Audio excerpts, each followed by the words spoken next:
I'm quite fond of solving puzzles. My favorite one is the Sudoku. It's one that I've spent hours on.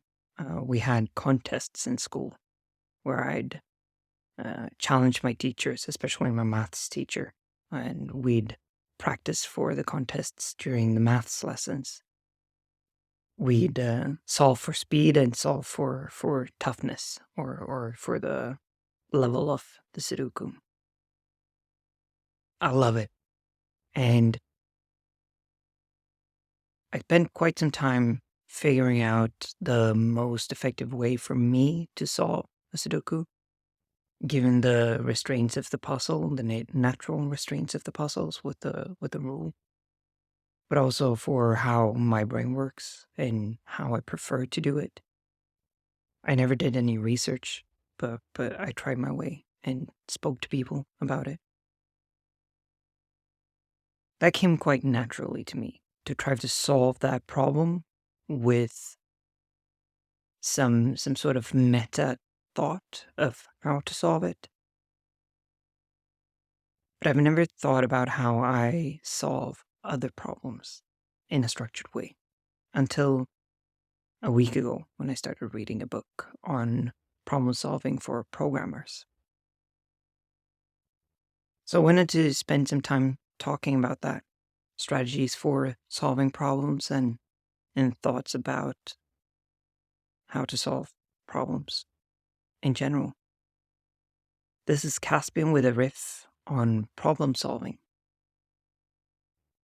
I'm quite flabbergasted that I haven't done an episode on this before. Maybe I have and I've just forgotten it, but I can't remember having thought about problem solving in a structured way before.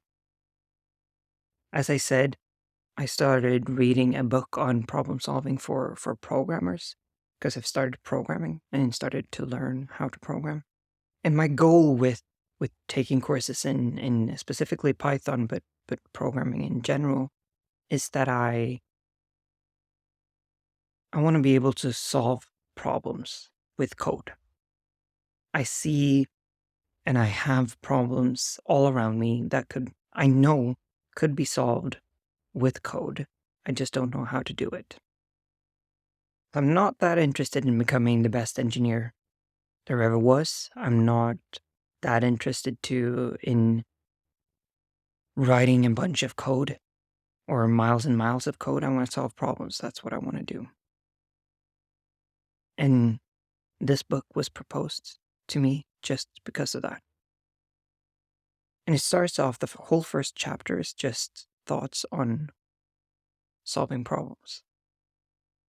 Very meta, quite philosophical, and very, very useful. One of the things that stood out for me was the use of analogies in problem solving.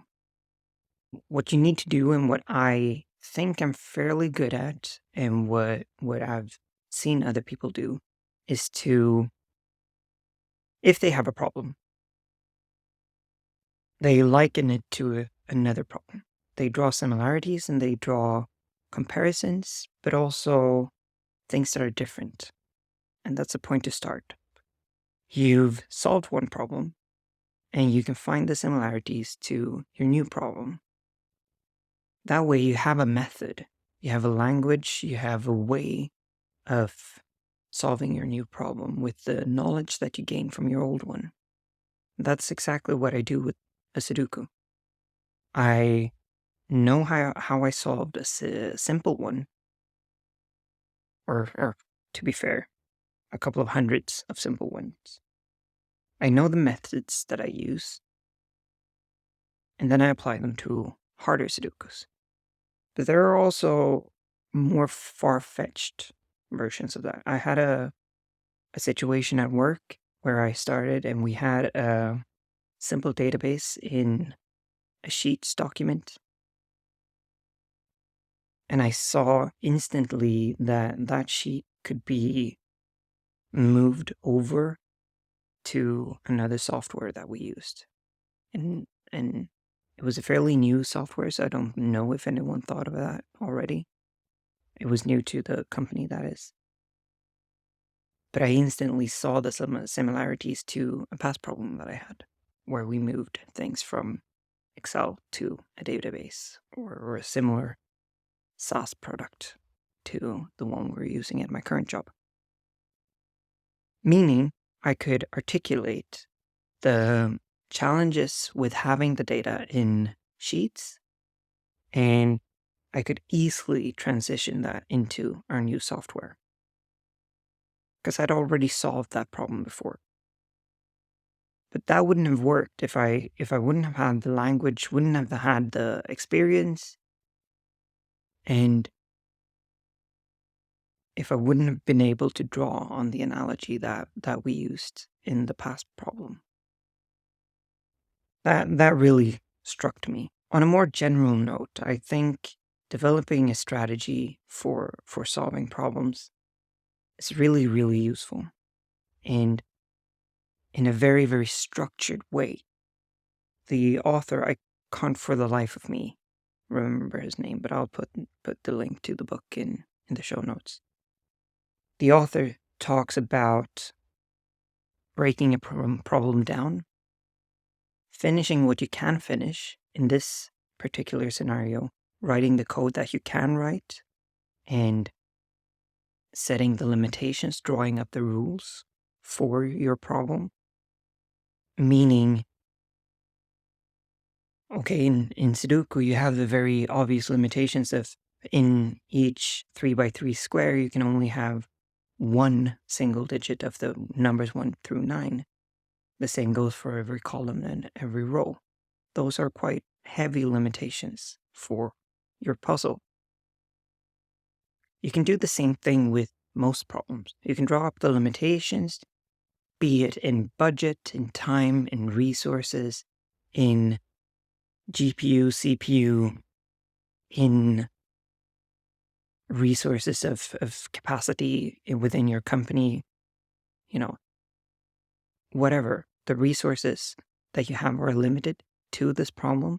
Drawing up those restrictions as rules for the problem might help you articulate the different components of the problem. You can solve the problem with each individual restriction, and then maybe when you combine the solutions that you've found, even though they didn't match all your restrictions at first, you might be able to piece the puzzle together. In the Sudoku, that would be filling out one row where you know that you have 2 of one digit, but it helps you solve the rest of the puzzle. That doesn't really work for a Sudoku, I've tried. But in life, it might. In life, it might. Those two ideas themselves made it worth it for me to read this book. Because, again, I've never thought about how I structurally solve problems. I solve problems every day, you do too. But thinking about them in a structured manner helps you when you encounter a new area where you're have less expertise, or when you encounter a problem that needs something else from you, creativity and outside of the box thinking.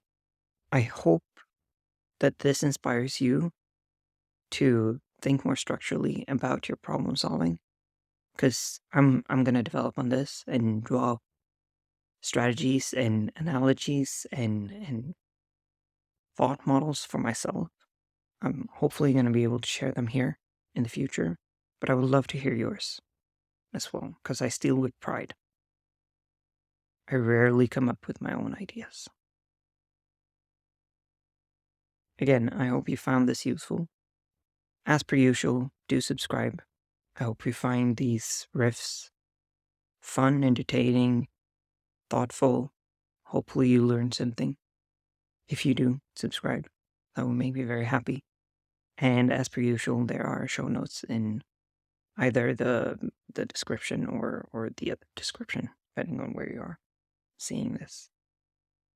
Until next time, take care.